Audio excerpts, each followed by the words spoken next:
एक लंबे सफ़र के बाद मैं पहुंचा लद्दाख। चलो मेरे साथ, आपको लद्दाख के सफ़र पे ले चलूं।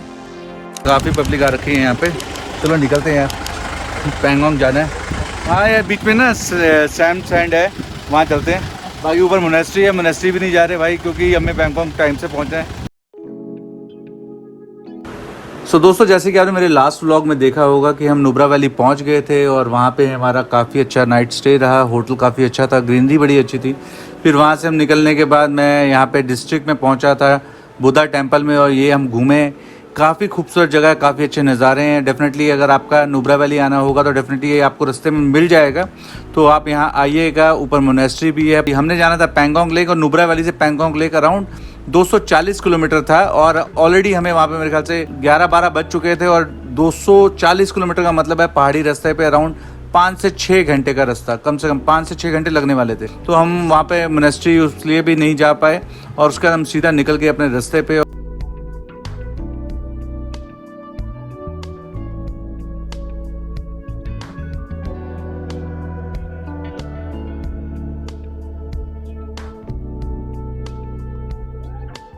और नज़ारों का मज़ा लेते हुए हम चलते गए। बड़ी उम्मीद करी थी कि हम डेजर्ट सफारी का मज़ा भी कर पाएंगे, कि जो आपकी एक्टिविटीज़ होती है यहाँ पे रेगिस्तान में, वो एक्टिविटीज़ भी आपको दिखाएंगे। पर वो सब चीज़ें एक दिन पहले तूफ़ान आने की वजह से वो सब चीज़ें बंद हो रखी थी, तो वो आपको दिखा नहीं पाऊँगा। बस ये कि रास्ते में रुक के फ़ोटोग्राफ्स वगैरह खिंचवाई, बहुत खूबसूरत एक पॉपुलर रोड के ऊपर। तो ये फ़ोटोग्राफ्स एंजॉय करिए और रास्ते का मज़ा लीजिए हमारे साथ।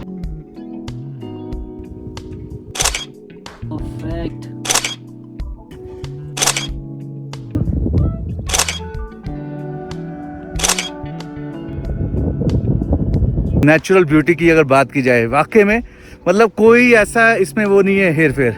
भगवान ने अजीब ही बनाया है। मतलब पहाड़, बर्फ़ के पहाड़, रेगिस्तान, ग्रीनरी, सब कुछ खूबसूरत। मैं कहा हमारे लिए रुका तो पुलिस वाले रुके। मैं कहा भैया हमारे लिए रोक ली गाड़ी, पर नहीं, अच्छे हैं यहाँ पे। तो इतना खूबसूरत लग रहा है यार, वाकई में मज़ेदार, इतना प्यारा कि कभी ना भूलने वाली यादगार है, कभी ना भूलने वाली। ऊपर से हमने जो बाइक राइड सोची भाई, हेड्स ऑफ है, मज़ा आने वाला है। खूबसूरत, बहुत ही खूबसूरत, बहुत ज़्यादा खूबसूरत, बहुत ही ज़्यादा खूबसूरत। सच बताऊं तो कभी ना भूलने वाला नज़ारा था। इस जगह की एक अलग ही फीलिंग है। अफसोस ये था कि मैं सिर्फ यहाँ एक रात रुका था। अगर मेरे साथ में जाने वाला उसका टाइम होता, उसकी फ्लाइट ना होती, तो शायद मैं यहाँ 2 रातें रुकता, क्योंकि आसपास और भी बहुत सारी जगहें थी। यहाँ देखोगे चारों तरफ रेगिस्तान वाली पहाड़ी हैं, पर ये ठंडी पहाड़ी हैं। तो यहाँ पे सैम डेजर्ट कहते हैं इसको। यहाँ पे आप कैमल राइड और रेत के ऊपर आप राइड्स वगैरह कर सकते हो। पर हमारी किस्मत वाकई में इसलिए खराब हो गई, क्योंकि जिस रात हम पहुंचे थे उस रात बहुत ज्यादा तूफान आया था। उसके कारण क्या था कि जितनी रेत थी वो सारी रेत बह के आगे तक चली गई थी। जहाँ पे सैम सैंड होता है, जहाँ पे ये सारी एक्टिविटीज होती है, वहाँ पे रेत ही नहीं थी, और जो पॉइंट थे, वो जो जगहें थी, वो सारी बंद थी। तो हम वो कर ही नहीं पाए, एंजॉय ही नहीं कर पाए, और ना आपको मैं दिखा पाया एग्जैक्टली कि उनके प्राइसिंग वगैरह क्या है, किस तरह से कितना टाइम लगता है।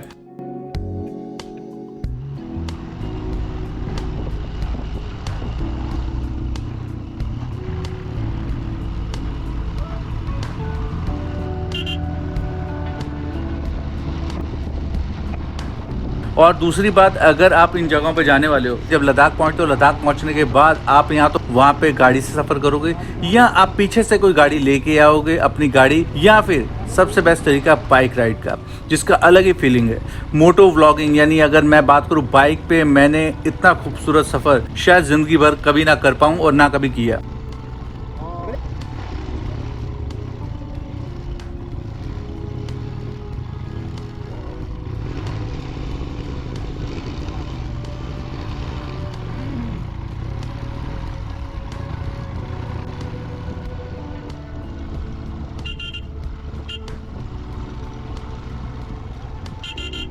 यहाँ बारिश वगैरह भी नहीं होती। हाँ, बारिश तब होती है जब स्नो पड़ती है ऊपर, तो नीचे तब हल्की हल्की बूंदे पड़ती हैं। बकायदा मैं विंड शीटर लेके आया था अपने साथ।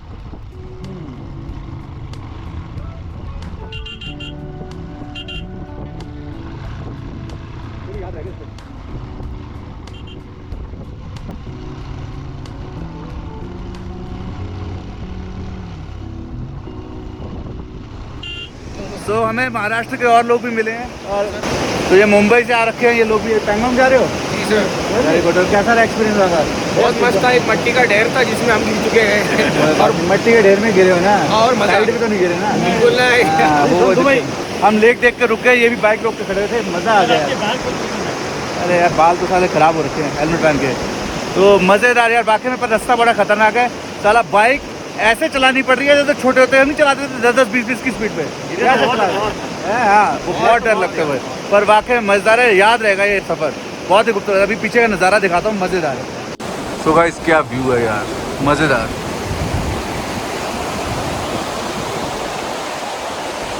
बहुत प्यारा व्यू है, बहुत मज़ेदार, बहुत ही खूबसूरत। मतलब ऐसा नज़ारा कभी देखने को मिल ही नहीं सकता। एक्सपीरियंस कैसा रहा? मज़ेदार, याद रहेगा। देख रहे हो नज़ारा?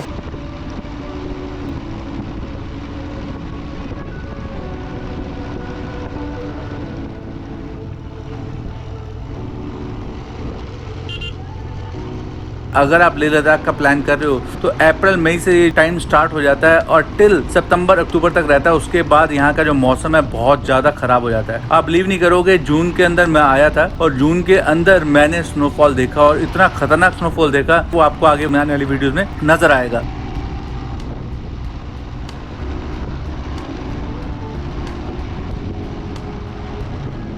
पहाड़ियों के बीचों बीच सड़क बनी हुई थी और मैं ये सोच रहा था जिस टाइम पे यहाँ पे ग्लेशियर वगैरह, जब बर्फ वगैरह मेल्ट होती होगी तो यहाँ पे क्या हाल होता होगा।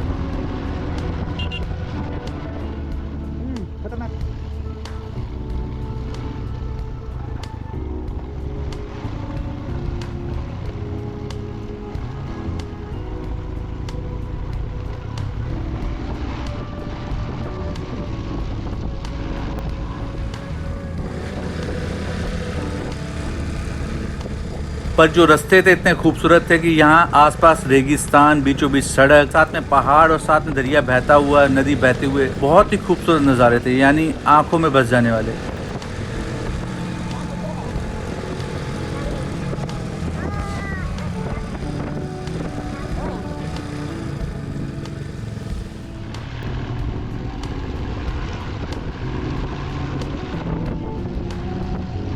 बीच में ऐसी सी जगहें आ रही थी, ग्रीनरी आ रही थी, पुल आ रहे थे, जहाँ पे देख के अलग फील आती है। कुछ टाइम के बाद तो सच बताओ तो हमें कोई दुकान नहीं नजर आई, कुछ नहीं नजर आया, तो भैया हमारी हालत खराब होनी शुरू हो गई थी। क्योंकि हम निकले थे नुब्रा वैली से सुबह ब्रेकफास्ट करने के बाद और हमने जाना था पैंगोंग लेक, वो थी अराउंड 240 किलोमीटर। पहाड़ी रास्ते पे 240 किलोमीटर, बीच में कोई दुकान ना हो, कोई खाने की, ना चाय की, ना पीने की, तो भैया क्या हाल हो।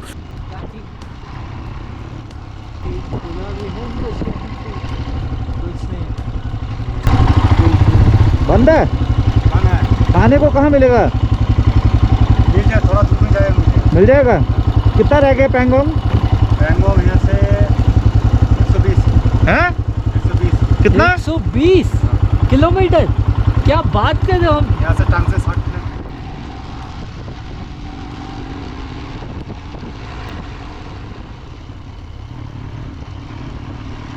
बस एक चीज़ का प्लस पॉइंट था कि आपके आगे पीछे कोई ना कोई गाड़ी, कोई बाइक राइडर्स चल रहे थे, तो ये सहारा रहता है। इनकेस कोई 19-20 हो जाए तो शायद आपको सहारा देने के लिए कुछ लोग वहाँ खड़े हों, तो ये दिली तसल्ली थी। तो इसलिए हम चलते गए और ऊपर वाले ने भी साथ दिया। ना कहीं टायर पंचर हुआ, ना कहीं ऐसी परेशानी हुई, ना ऐसा कुछ हुआ कि पेट्रोल खत्म हो गया। सब कुछ बढ़िया रहा। बस बीच में खाने पीने को कुछ नहीं मिलता, आपको सिर्फ चलते जाना है, चलते जाना। अगर आप अपने साथ में कुछ लेके आए हो डेफिनेटली आप वो खा पी सकते हो, अदरवाइज आपको खाने को कुछ नहीं मिलेगा। What a beautiful view। रास्ते में पैंगोंग के बीच में ये टेंपल पड़ता है, दो रास्ते कटते हैं, बाइक हमने खड़ी कर दी है और ये आसपास का नज़ारा।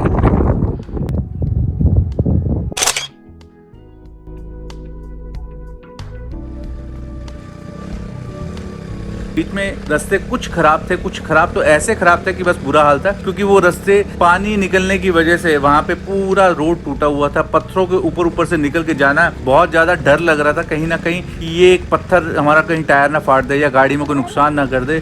पर ऊपर वाले ने हमारा बहुत साथ दिया और हम आराम आराम से इस सफ़र को पूरा करते चले गए। और नज़ारे तो वाकई में कभी ना भूलने वाले थे। यकीन मानिएगा मेरे ये लफ्ज़ बहुत ही कम पड़ रहे हैं।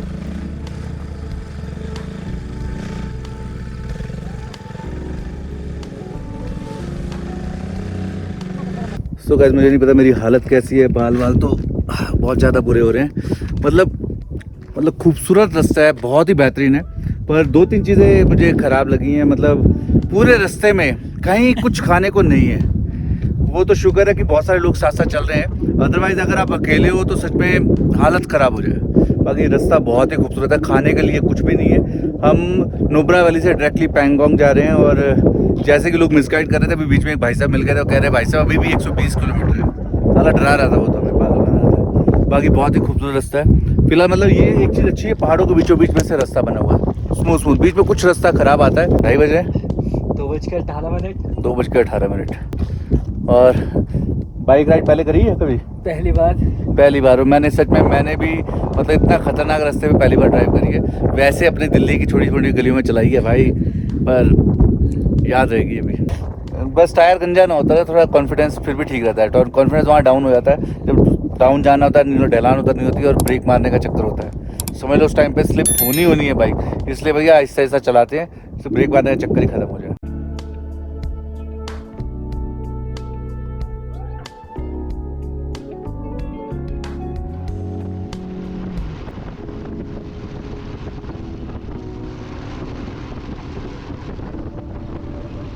एक प्रॉब्लम जरूर हुई कि मेरे साथ, आप देखोगे मेरे हाथ बिल्कुल लाल लाल हो रहे हैं, यानी मेरी स्किन वहाँ जल चुकी थी, क्योंकि यह हाइट बहुत ऊपर है जिसके कारण सूरज डायरेक्टली पड़ता है।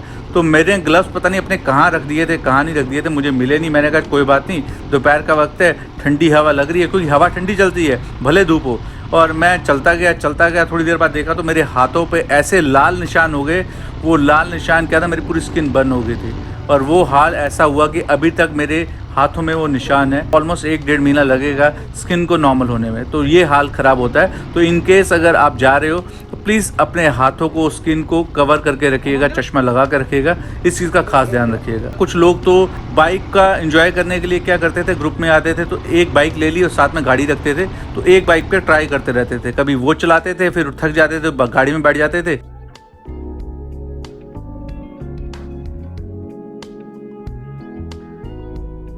डर भी मुझे बहुत लग रहा था, क्योंकि इनकी जो पहाड़ियाँ हैं वो पहाड़ियाँ सारी रेतीली पहाड़ियाँ हैं, और इनकी पहाड़ियों में जो भी रास्ते बने हुए हैं वो बहुत छोटे छोटे से हैं, और उसके ऊपर देखोगे सड़कों पे रेत बिछी हुई है। और हमारी बाइक का टायर गंजा था, जिससे हमें लग रहा था डर कि कहीं ना कहीं हमें ब्रेक मारनी पड़ी और गाड़ी से टायर स्लिप हुआ तो इस रोड के साइड पर कोई किनारा भी नहीं कि जहाँ हमारी बाइक ब्रेक मारने की वजह से रुक जाए, वो सीधा नीचे जाएगी।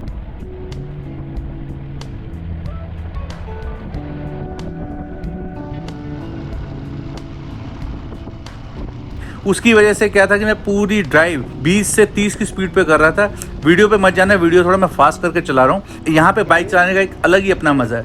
और मेरी जो बाइक थी वो राइट साइड पे, मतलब पहाड़ी के किनारे किनारे पे चल रहा था, और जैसे कोई कट आता था जोर जोर से हॉर्न बजाना शुरू कर देता था कि सामने से कोई गाड़ी आए तो भैया मेरे ऊपर ना चढ़ा दे। आराम से मैंने सफ़र करा और इन नज़ारों का मज़ा लेता हुआ चलता गया।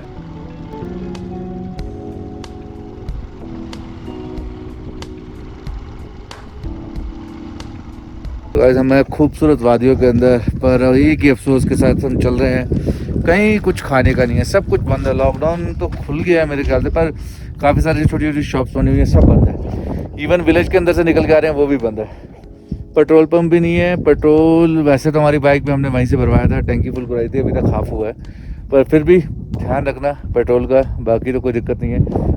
पैंगोंग लेक में कह रहे हैं कि पेट्रोल मिल जाएगा दोबारा से।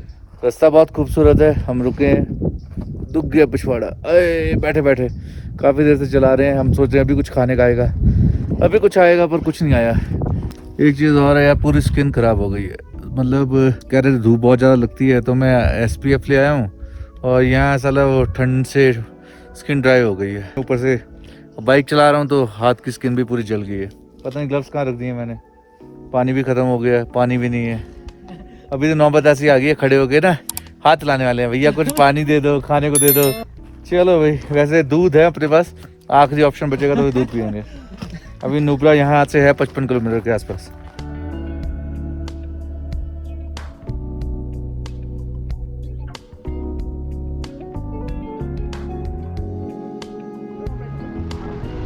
ये आपके अपना एक्सपीरियंस शेयर कर रहा हूँ, शायद आपके लिए हेल्पफुल रहे। अगर अभी तक मुझे इंस्टाग्राम पे फॉलो नहीं करा दोस्तों तो इंस्टाग्राम पे फॉलो कर लेना।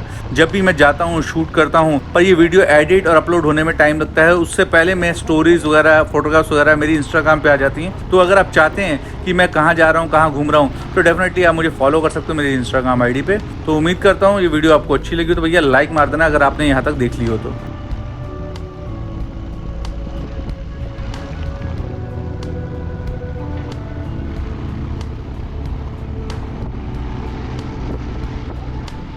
सो गाइस खूबसूरत रास्ते और फाइनली मिल गई हमें एक शॉप, पर अंदर कोई नहीं है। पर एक विलेज है। ये जगह का नाम क्या है? जगह का नाम क्या है? नेमगोय। ओके, और यहाँ से पैंगोंग कितना है? 1 घंटे का रास्ता 1 घंटा रह गया। कुछ खाने को है? खाने का इधर बस 3 किलोमीटर मिल जाएगा। पक्का खुला होगा वो? हाँ पक्का खुला है, अभी आज से कल से खुला है। सो अगर आप एक चीज नोटिस करोगे ना, देखो इतनी दूर विलेज है, लोग पता नहीं कैसे पहुंचते होंगे। और अभी आपको बताता हूँ यहाँ की लोकल शॉप पे प्राइस, सबका प्राइस आपको बताता हूँ। ये देखो, ये कितने की है? 170 की। मतलब इतनी ऊंचाई पे होने के बावजूद यहाँ पे प्राइस बिल्कुल नॉमिनल है। कितने का है सर ये? 235 के तो आप 235 में दे रहे हो? क्यों? मतलब 235 का 235 में दे रहे हो? माचिस भी दे दीजिए। तो इस वक्त कमाया क्या फिर आपने? इतनी दूर लेके कैसे आए सामान को? जैसे और हिल स्टेशन पे चले आओगे वो तो खूब नजायज फायदा उठाते हैं। आप तो इतनी दूर बैठे हो, सामान लाने की दिक्कत, सब चीजों की दिक्कत, ऑन प्राइस दे रहे हो। ऑयल की थैली कितने की है? वो ऑयल है ना? और बस वही रेट का बराबर सर। वो रेट के बराबर है। क्या बात है। आप मनाली में मैं आपको बता रहा हूँ, अब तो मैंने ले लिया। ये 300 रुपए का पैक मिलता है कितना का सर? मनाली में। मनाली में। आप कमा सकते हो। ये बिस्किट विस्किट ऑन प्राइस दे रहे हो? उन पर 10 रुपये का है, पाली सब का। लो जी यार, 10 रुपए कर लो, कर लो बात। तो क्या कमाओगे फिर आप? क्या कमाओगे? कुछ भी नहीं। कोई इसमें चोरी नहीं है। इसमें तो उतना अरे साहब, हमें खुद समझ आ रहा है इतनी दूर से बंदा लेके आएगा, कैसे लेके आएगा? कोक की बोतल कितने की है? को 65 का सर। और ये इंडिया गेट राइस रखे हुए हैं, वो 89 का सर। 89 का है। भाई साहब ये क्या कमाएंगे इतनी दूर से? हमें पता है हम कैसे आ रहे हैं। और ये लाते हैं सामान ढो के, फिर उसके बाद यहाँ पे ऑन MRP बेच रहे हैं। हिम्मत है, हिम्मत है।